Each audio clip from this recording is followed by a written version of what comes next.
The Galactic Institute for Universal Threat Assessment hung in the void like a monument to paranoia, which, to be fair, was exactly what it was. When you've got a few hundred species trying to coexist without accidentally genociding each other, a little paranoia becomes a survival trait. The station itself was massive, all gleaming metal and impossible angles, the kind of place that screamed, "We take security very seriously," in about 60 different languages. Inside Conference Room 12B, the final assessment was underway, and if you'd been watching, you'd have thought it was going smoothly. Too smoothly, maybe. Which should have been the first warning sign. Temperance sat in the evaluation chair, not nervously, not confidently, just sat there. She had that quality some humans have, where they can be in a room without particularly dominating it or fading into the background. Medium height, dark hair pulled back in a practical ponytail, the kind of face that you'd forget 5 minutes after meeting her. Which was funny, because Instructor Oxlomo was about to make sure her file got flagged in a database that would remember her for the next 1,000 cycles. Oxlomo was a Kiltharian, which meant they had approximately 9 tentacles depending on how you counted. Some of the smaller ones were technically sub-tentacles, which sparked heated debates in xenobiology circles, and a body that looked like someone had crossed an octopus with a philosophical concept.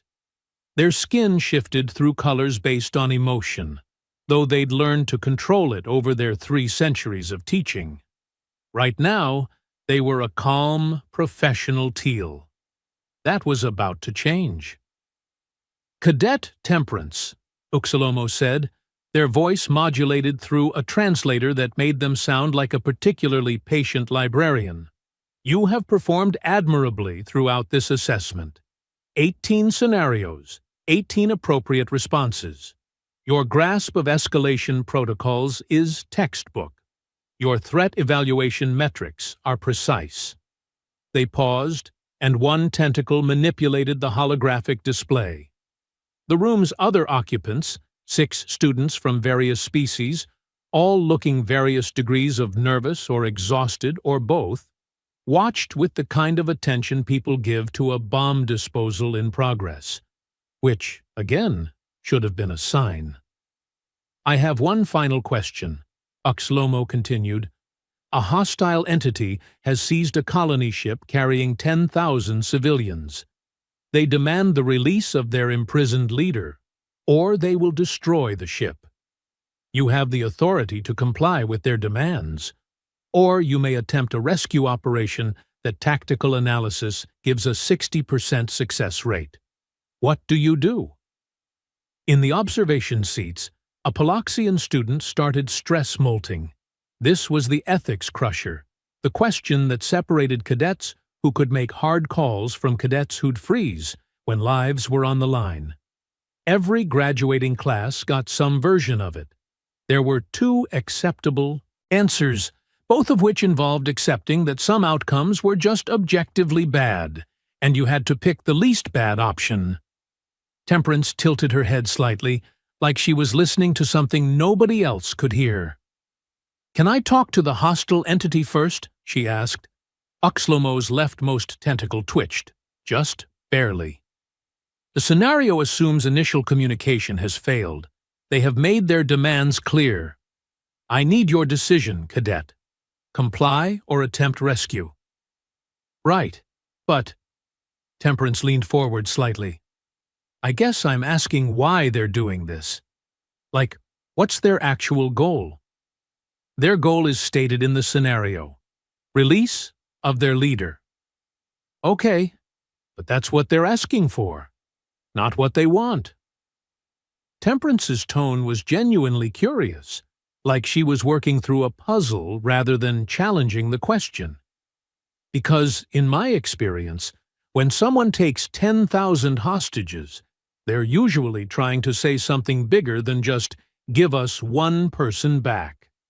That's a really dramatic way to achieve a pretty simple goal. So before I commit to either option, I'd want to understand what they're actually trying to accomplish. Oxlomo's skin flickered, just for a moment, to a pale yellow. Confusion. They controlled it quickly, back to professional teal, but several tentacles were now moving in that unconscious way that betrayed processing stress. You must choose one of the provided options, Cadet. This is a binary scenario. Is it, though? Temperance wasn't being argumentative, exactly. She had that infuriating human quality of asking questions that sounded innocent but landed like grenades. I mean, scenarios are only binary if we accept that the parameters are fixed. But the real world isn't like that. If someone's willing to kill 10,000 people to get one person back, that's not actually rational behavior unless there's something else going on. Maybe their leader isn't just a leader. Maybe they're a religious figure. Or maybe they're the only one who knows where their home world is.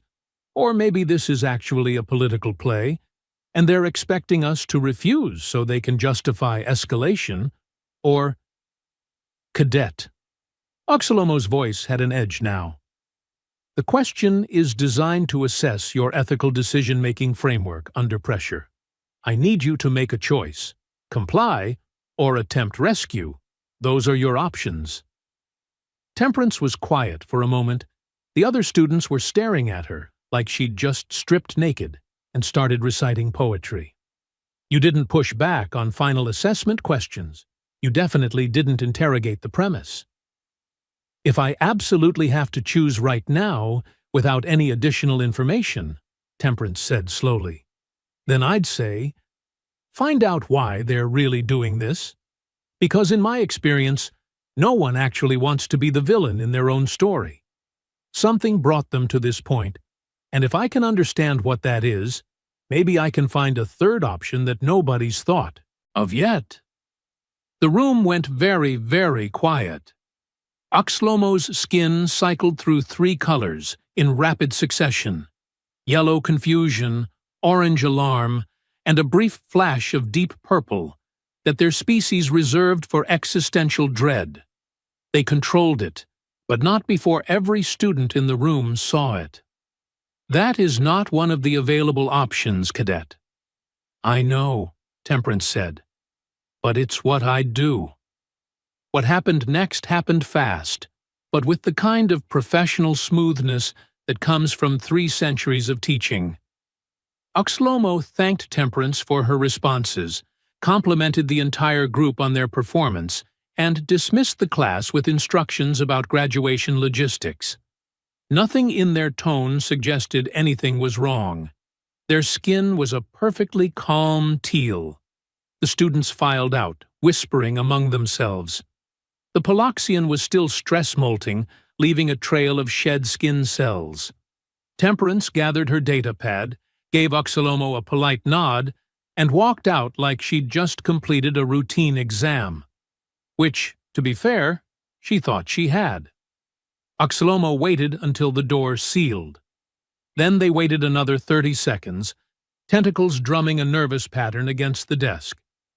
Then they pulled up a database that hadn't been accessed in decades, the kind of database that had so many security protocols attached to it that just opening it triggered alerts in 6 different departments. The file they created was simple enough. Species, human subject, temperance. Classification, potential reality, hazard category, narrative manipulator, risk assessment, pending further observation. Notes, subject demonstrates persistent pattern of rejecting established scenario parameters in favor of recontextualization.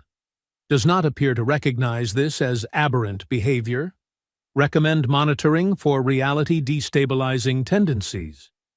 Oxlomo stared at the entry for a long moment, watching their skin shift through a color spectrum that would have required a xenopsychologist to fully interpret. Finally, they added one more line. Additional note. Subject answered 18 questions correctly, using established frameworks. Subject answered one question wrong by suggesting framework itself was negotiable. The fact that this answer feels more dangerous than all 18 correct answers combined is precisely why this file exists. They submitted the report. Within 90 seconds, their communication panel lit up with a priority response from the Institute's director. Acknowledged. Monitor, but do not intervene. Flagging for Oversight Committee review. Uxlomo leaned back in their chair. Well, what passed for leaning back when you had 9 tentacles and no spine, and did something they rarely did.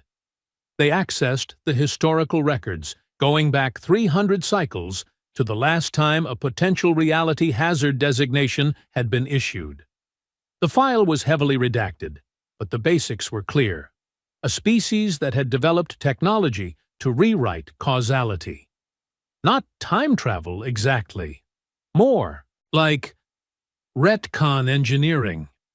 The ability to change what had already happened and make the universe accept the new version as having always been true. That species had been quarantined. Their sector of space was listed as administratively resolved, which was bureaucratic speak for, "We're not talking about what happened there." Uxlomo looked at Temperance's file again. The human hadn't rewritten reality. She'd just suggested that a training scenario wasn't as fixed as everyone assumed. She'd asked why when the appropriate response was to choose A or B. But here was the thing that made Uxlomo's skin flash that deep purple again. The assessment AI had logged an error. The system designed to evaluate cadet responses had encountered Temperance's answer and briefly crashed. Not because the answer was wrong, exactly, but because the system couldn't categorize a response that rejected the premise, while still engaging with the underlying ethics. She'd created a logical paradox just by asking questions. Uxlomo closed the files, shut down the displays, and sat in the darkroom for a long time, thinking about what humans had done to themselves to become this way. What evolutionary pressures create a species that treats established parameters as suggestions? What kind of world produces minds that instinctively look at a locked door and ask, "But why is it locked?" instead of just accepting that it's locked? And more importantly, far more importantly, what happens to a galaxy that's built on predictable rules when you introduce a species that keeps asking, "But why?" Somewhere in the station, completely unaware that she'd just been classified as a potential threat to consensual reality, Temperance was probably in the cafeteria, eating something inadvisable and wondering if she'd passed her final exam. She had. That was the problem. She'd passed by failing in exactly the way that made every established system nervous. She'd looked at a test designed to have 2 answers and suggested a third that shouldn't have existed. And she'd done it with the casual confidence of someone who genuinely didn't understand why that was concerning.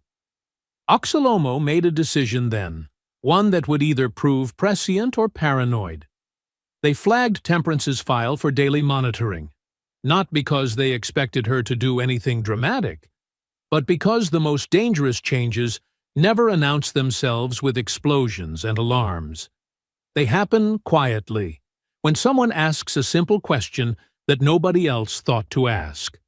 When someone looks at the way things are and wonders, with genuine innocent curiosity, if they could be different. When someone treats reality less like a fixed condition and more like an ongoing negotiation. The Galactic Institute had protocols for invasions, for plagues, for stellar collapse, for every catastrophe you could imagine. They had no protocols for a human who smiled politely and asked why, until the foundations started to shift. That, Uxlomo reflected, was probably something they should have seen coming. Humans had been in the galactic community for only 60 cycles. 60 cycles, and they were already causing assessment AIs to crash just by taking exams. What would they be doing in another 60? That thought kept Oxlomo awake for the next 3 nights, their skin cycling through colors that had no names in any language. The report sat in Oxlomo's queue for about 6 hours before they opened it again. Not because they needed to add anything.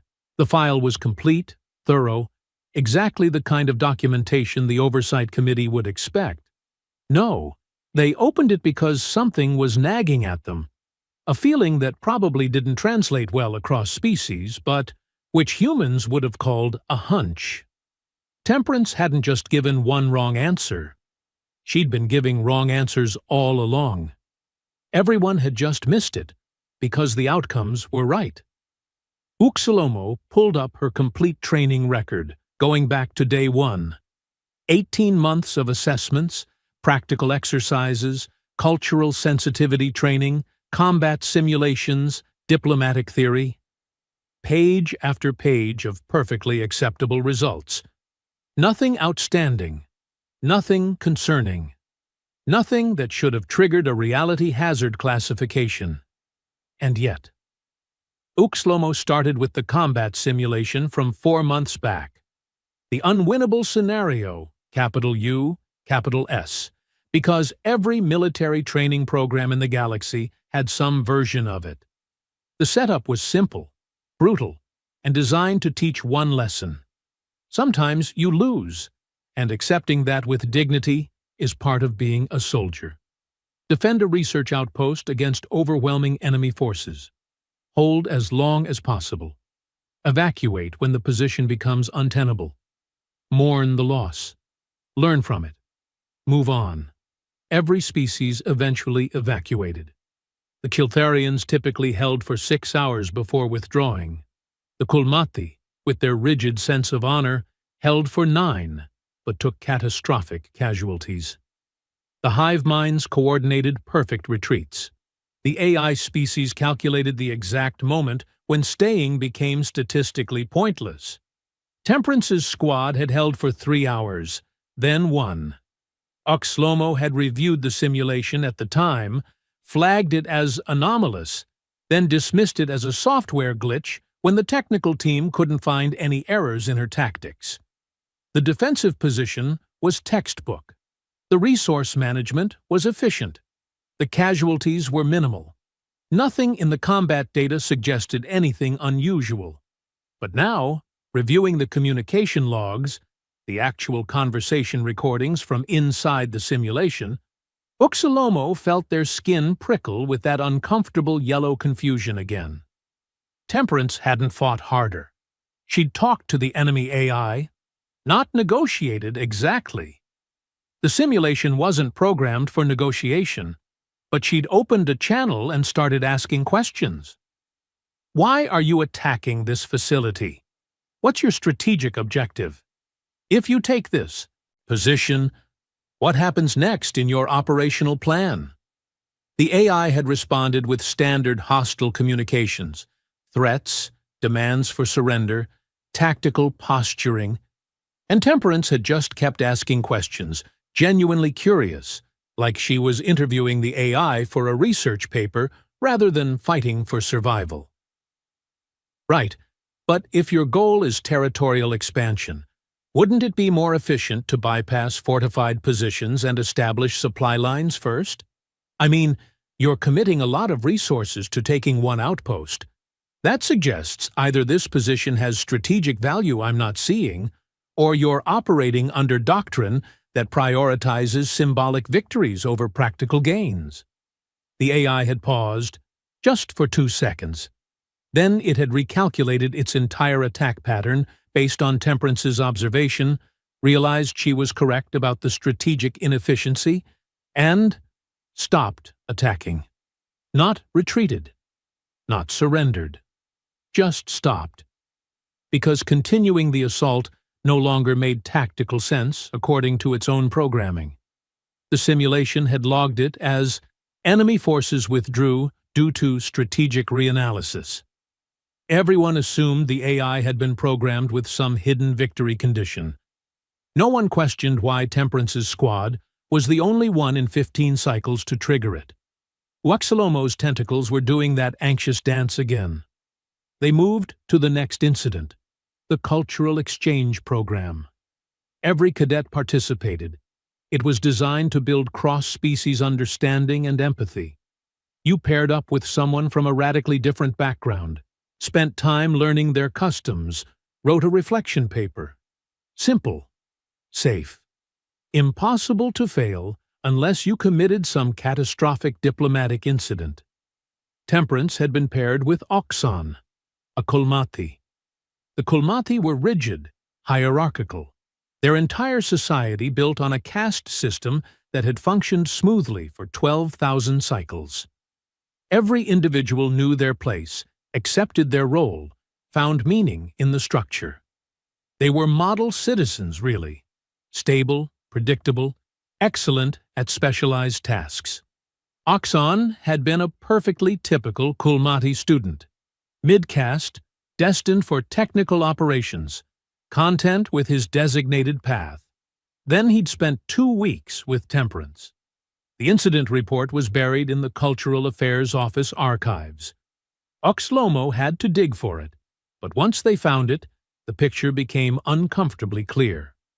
Multiple Kulmati students had filed complaints, not against Temperance for doing anything offensive, but expressing concern that Oxon was exhibiting inappropriate individualistic tendencies. The interview logs were more revealing. Oxon, sounding confused and slightly distressed. She keeps asking me what I want, not what my caste requires, not what tradition dictates, what I personally want.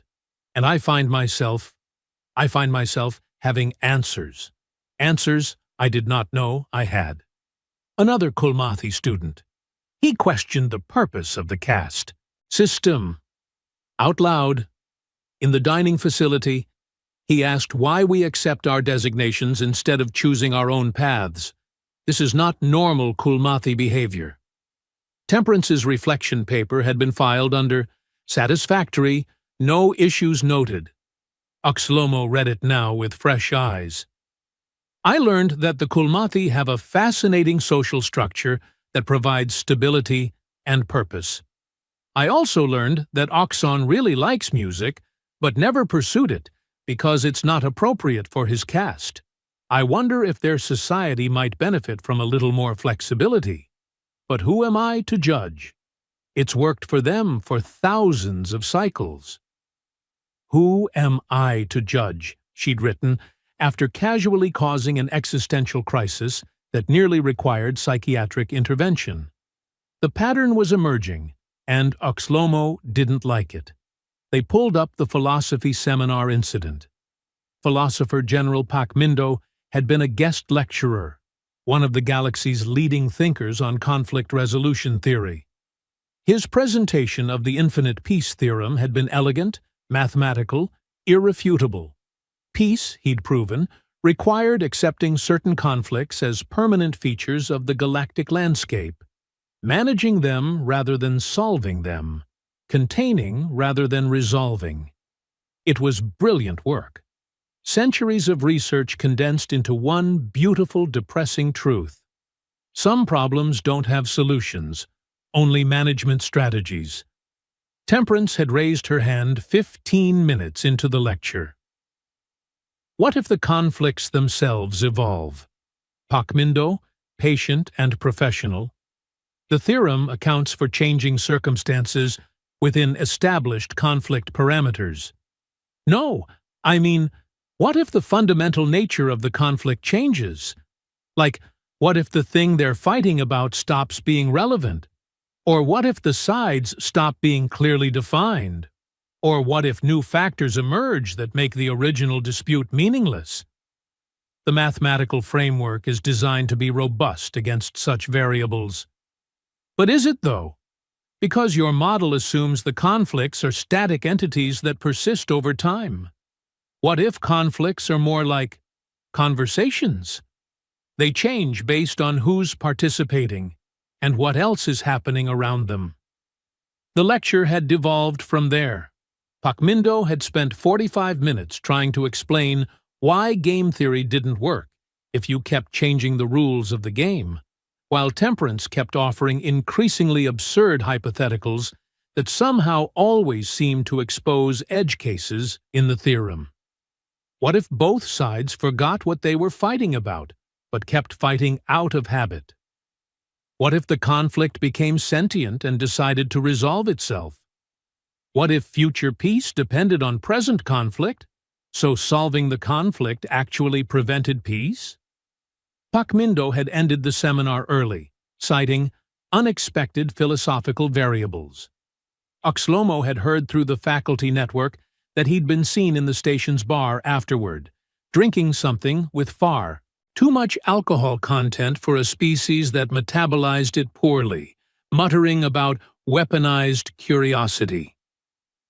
Oxlomo closed the files and sat in the darkness of their office, several tentacles pressed against their head, in what might have been the Kiltharian equivalent of rubbing tired eyes. The pattern was clear now. Temperance didn't break rules. She asked questions that made the rules question themselves. She didn't fight systems. She befriended them and gently suggested they might want to reconsider their life choices. She didn't argue against established frameworks. She just kept poking at the edges until the framework started to look arbitrary. And here was the truly terrifying part. She wasn't doing it maliciously. She wasn't trying to destabilize anything. She was just curious, genuinely, innocently curious about why things had to be the way they were.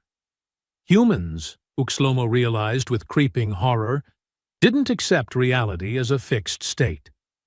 They treated it like a rough draft. The notification chime interrupted their thoughts. A message from Director Olmuth. Report received. Recommend you archive all interaction logs with the subject. The committee will want complete records. Oxlomo typed a response. Acknowledged. Query. What happened to the last species classified as reality hazard? The reply came quickly. They learned to rewrite causality. We quarantined them before they could export the technology. They haven't been heard from in 289 cycles. Why do you ask? Oxlomo stared at Temperance's file, at her completely ordinary photograph, at her unremarkable performance scores. Because humans don't rewrite causality, they typed slowly. They just ask questions until causality gets confused and rewrites itself. The summons arrived on a Monday morning, or what passed for Monday in station time, since the Institute operated on a standardized cycle that offended approximately 40% of species' circadian rhythms. Temperance was in the commissary, drinking something that claimed to be coffee but tasted like regret mixed with industrial solvent, when her datapad chimed with a priority message. Mandatory appearance. Oversight Committee. Conference Hall, Omega. 1400 hours. Non-negotiable. She stared at it for a moment, then shrugged and took another sip of the terrible coffee. Probably something about graduation assignments. Maybe they wanted to discuss her preference for field placements. She'd requested the cultural liaison track, figured she'd be good at it. This assumption lasted exactly until she walked into Conference Hall Omega and saw who was waiting for her. 5 beings sat in a semicircle that seemed designed to make visitors feel very small and very scrutinized. The lighting was all wrong, too bright on her, too dim on them, creating that dramatic effect that people use when they want you to know you're in trouble but aren't ready to tell you why yet. Temperance stopped just inside the door. "Oh," she said. "This isn't about graduation logistics, is it?" "Please sit, Cadet Temperance." The voice came from the crystalline entity in the center, Director Olmuth, who she'd only ever seen in orientation videos. They looked like someone had convinced a mountain to achieve sentience and then given it anxiety. She sat. The chair was uncomfortable in that specific way that made you aware someone had probably designed it to be uncomfortable. To Olamuth's left sat something that looked like a small galaxy, compressed into a vaguely humanoid shape. That would be Zok, the hive mind collective. To the right, Lumico Prime, an AI housed in a floating sphere of silver metal. Further down the row, something that hurt to look at directly because it existed in too many temporal states at once, the Memoriam. And at the end, a massive figure in a methane-breathing environmental suit, Kivun, whose species had invented diplomatic immunity after one too many incidents involving accidental atmospheric poisoning. This was not a committee you appeared before for routine matters. "Am I in trouble?" Temperance asked, because someone had to say it. "That," Olamuth said, their voice resonating through the crystal structure of their body, "is precisely what we are attempting to determine." Zok leaned forward, which was unsettling because it meant 50,000 individual organisms moving in perfect synchronization. "Your final assessment raised certain concerns. We would like to understand something about human cognition. Why do you consistently attempt to change the parameters of a problem instead of solving it within the given constraints?" Temperance blinked. "I'm sorry. What?" Lumico Prime's sphere rotated, processing. "Your evaluation on the hostage scenario.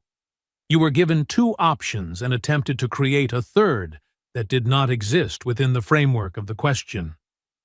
"Oh." Temperance relaxed slightly. "Is that all? I mean, I was just trying to think through the problem. The question felt incomplete." "Incomplete." Olmuth's crystal structure flickered. "Please, elaborate." "Well, you gave me a scenario with two bad options. Let terrorists win or risk 10,000 lives on a coin flip. But in real life, situations like that have context. There's always more information than the initial setup suggests. So I was trying to find out what the actual problem was, not just react to the surface situation." The Memoriam spoke, their voice echoing from multiple timelines simultaneously. "You rejected the premise of the question." "I guess? I mean, if the premise is flawed, shouldn't someone point that out?" The silence that followed was profound and deeply uncomfortable. Temperance had the distinct feeling she'd said something important without realizing it, which was becoming a distressing pattern in her life. Olamuth gestured with one crystalline limb, and a holographic display materialized. Temperance watched with growing confusion as the screen showed her answer from the exam, then, to her surprise, a cascade of error messages in code she didn't recognize. "This is the assessment system's response to your answer," Lumico Prime explained. "You caused a logic failure in the evaluation programming. The AI could not categorize your response because you engaged with the ethical framework, while simultaneously questioning whether the framework applied." "That seems like a design flaw in the AI," Temperance said, then immediately wished she hadn't, because all 5 committee members did something that might have been the universal equivalent of a wince. Kavun's voice rumbled through his environmental suit, deep and resonant. "This is precisely the behavior pattern that concerns us. You do not see it as unusual. See what is unusual? Asking questions? No." Olamuth's crystal flickered again, this time in what might have been frustration. Treating fundamental parameters as negotiable. And then they showed her everything. The combat simulation where she'd convinced an AI to stop attacking. The cultural exchange where she'd accidentally triggered an existential crisis. The philosophy seminar where she'd argued a mathematical theorem into having doubts about itself. Temperance watched, feeling a bit like she was observing someone else's life. "I mean, those were just conversations. I was trying to understand things." You were restructuring reality, Zoc said, all 50,000 voices speaking in perfect unison. Through inquiry. That's just how learning works. For humans, perhaps. Lumiko Prime's sphere pulsed. For the rest of the galaxy, learning involves understanding existing structures. Humans learn by questioning whether the structures should exist at all. The memoriam shifted, existing in 6 different positions simultaneously. We have observed this pattern across all human integration points. Wherever your species establishes presence, fundamental assumptions begin to destabilize. The Kiltharians have begun developing innovation departments. The Kulmathi are experiencing labor movements for the first time in 8,000 cycles. Even hive minds report individual drift in nodes that interact regularly with humans. That sounds like a good thing? Temperance offered weakly. Does it? Ollameth leaned forward, and their crystal structure caught the light in ways that made Temperance's eyes hurt. The galaxy has maintained peace for 600 cycles through predictability, through systems that all parties understand and accept. Humans undermine that not through violence, not through conquest, but through something far more insidious. What? Hope, Kavun said quietly. You make other species hope that things could be different.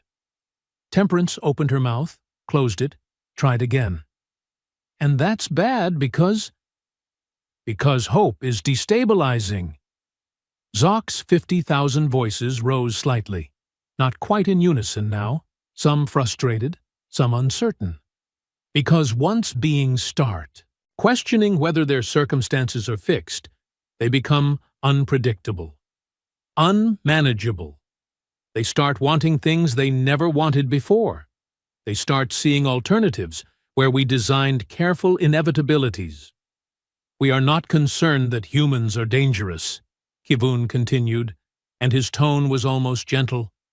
We are concerned that humans are contagious. That landed like a physical blow.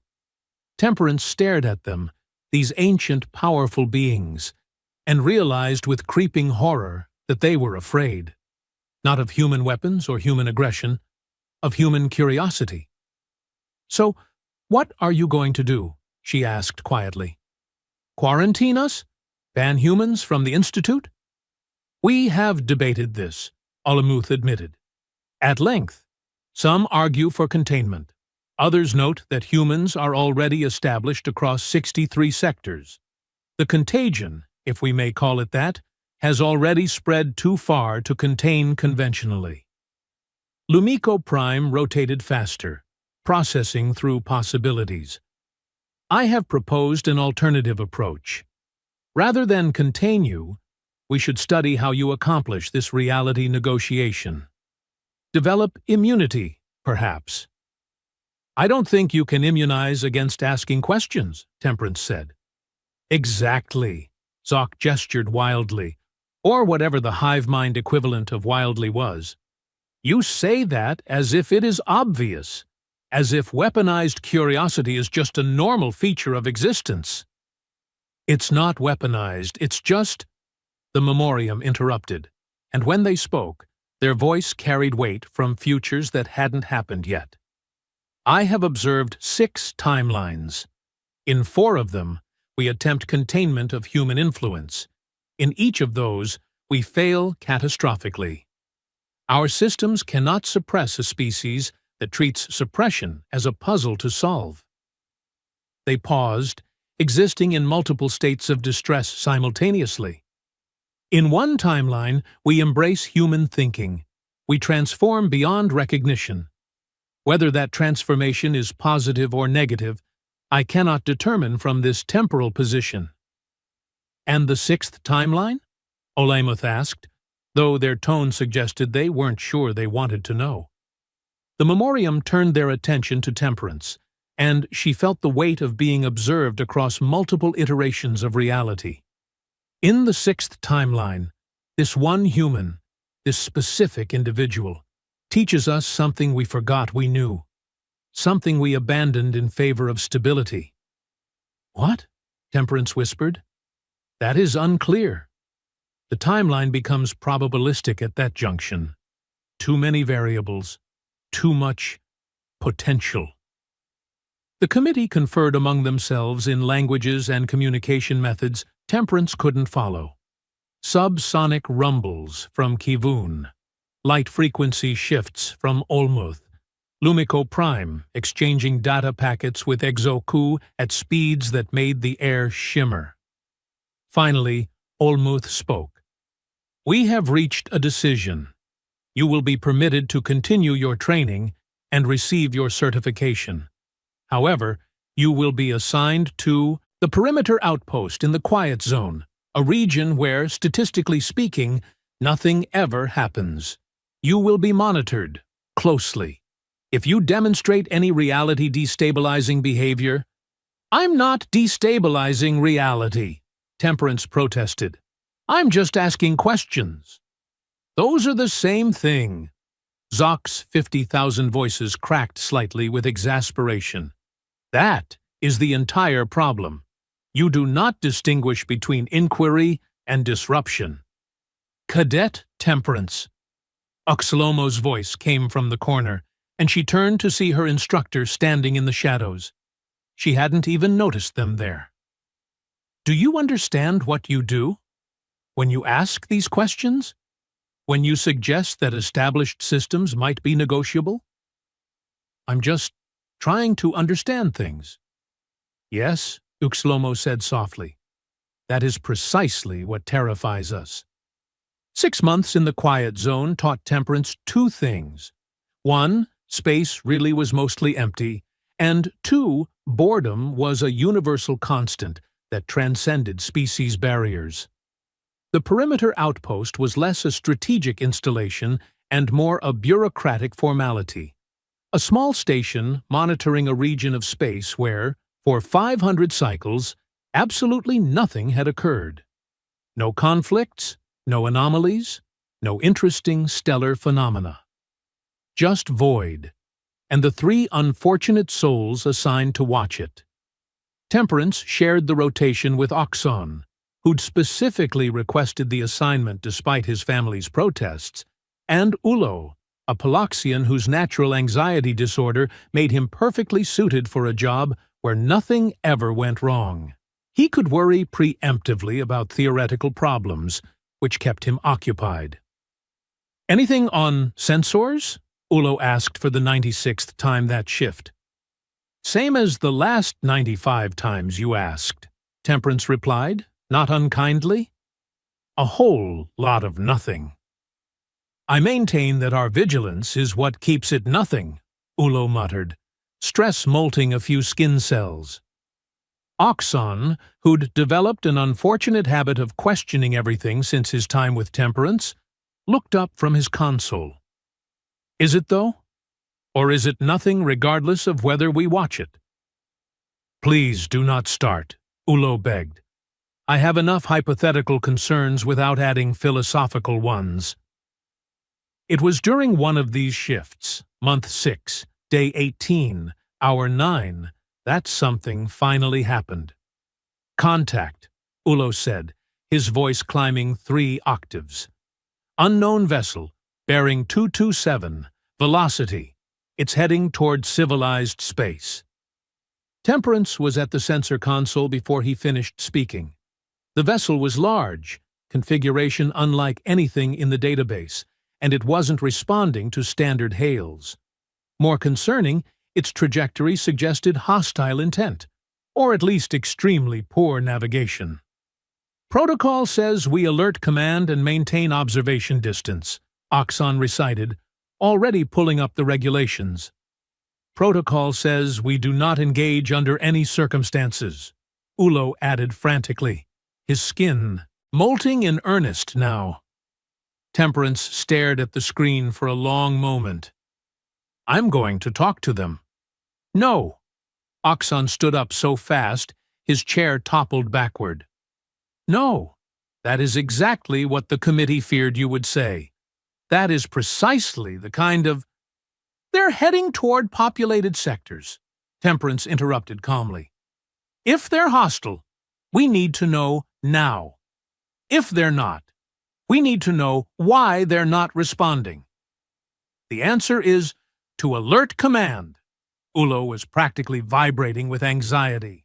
Not to take a shuttle toward an unknown, potentially hostile vessel that could vaporize you? But Temperance was already moving toward the shuttle bay, pulling on her environment suit. Contact command. Tell them what's happening. If I'm not back in 2 hours, assume I made a terrible decision. I am assuming that now, Ulo shouted after her. The shuttle trip toward the unknown vessel took 38 minutes, during which Temperance had plenty of time to wonder if this was, in fact, a terrible decision. The committee's warnings echoed in her head. Don't destabilize anything. Don't question parameters. Don't, and this was apparently the big one, try to change situations through inquiry alone. But if there was one thing humans were categorically bad at, it was leaving well enough alone. She opened a channel when she got within range. Hello? You seem lost. Can we help? Silence. Then, crackling through translation static, Why do you not fire? We are invading. Temperance blinked. Are you, though? Because you're not firing either, and invasion typically involves more invasive behavior. Another long pause. This is not standard response protocol. Yeah, I get that a lot. Listen, can we just talk for a minute?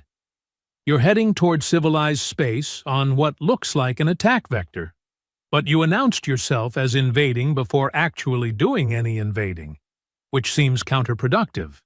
So I'm curious, what's actually going on here? The response took longer this time. Temperance could almost feel the confusion radiating through the void. Finally, we are probe ship from civilization of Ilk. We were uplifted 300 cycles ago by benefactors who then abandoned us. We learned that space is hostile, that all species will attack or abandon. We must strike first. Okay, but, and I'm genuinely asking, what do you actually want? Because invasion seems like a lot of work if you're not even sure what you're invading for. Want? Yeah, like, what's your goal? What would make you happy? Because from where I'm sitting, you folks spent 300 cycles preparing for war. But I'm not hearing anything about what you hope to gain from it. The silence stretched so long that Temperance wondered if the connection had dropped. Then, we want to not be alone. We want knowledge. We want safety. We want to matter. Right. See? Those are good wants. None of those require invasion. In fact, invasion probably makes all of those harder to achieve. But the galaxy is hostile. All species attack or abandon. Some do, sure, but not all. I mean, I'm talking to you right now instead of shooting, which kind of disproves the universal hostility theory. Another long pause.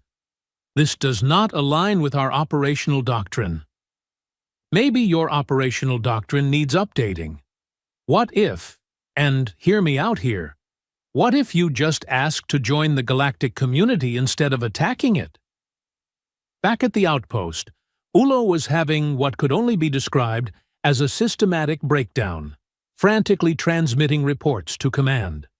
Oxon monitored the situation, torn between following protocol and hoping his friend wasn't about to be vaporized. The vessel powered down its weapons. 3 hours later, Temperance was back at the outpost, facilitating a communication between the Ilk probe ship and Institute diplomats. The invasion force turned out to be a single explorer vessel crewed by beings who'd spent centuries alone, convinced that hostility was the only universal language. They were wrong. Turned out, curiosity worked pretty well, too. Temperance filed her incident report. Contact with unknown vessel. They were not hostile, just scared, and working from bad assumptions. Talked it through. Situation resolved. Recommend cultural integration protocols. Command's response arrived within hours. Emergency committee review required. The Oversight Committee convened in record time, reviewing every second of the encounter. They analyzed the communication logs, the tactical data, searching for the reality-bending manipulation that must have occurred. They found nothing, just a human asking questions until the situation changed shape. Uxolomo added a final note to Temperance's file. Revision to previous assessment required. Subject is not a reality hazard. Subject is a reality negotiator. She does not bend the universe through force. She simply refuses to accept that the universe has finished negotiating its terms. Recommend classification change to potential paradigm catalyst. Also recommend we stop trying to contain human thinking and start learning from it. They operate on different assumptions about how existence works, and the universe appears to validate their approach with concerning frequency. The committee established a new program, Human Integration Studies, not to contain the contagion, but to understand it, maybe even catch it intentionally. Temperance returned to the Institute 6 months later, not as a student, but as an instructor. Her first lecture was on creative problem-solving. She wrote one question on the board. What if the problem is not what you think it is? In the back, Uxolomo watched their former student with something that might have been pride or terror, or both. The classroom, filled with dozens of species, leaned forward with genuine curiosity. And somewhere in the deep structure of the galaxy, something fundamental shifted. Not broken, not bent, just questioned until it admitted it had other options available. The universe, it turns out, appreciates being asked nicely. And humans, bless their destabilizing, reality-negotiating, question-asking souls, had never learned to stop asking.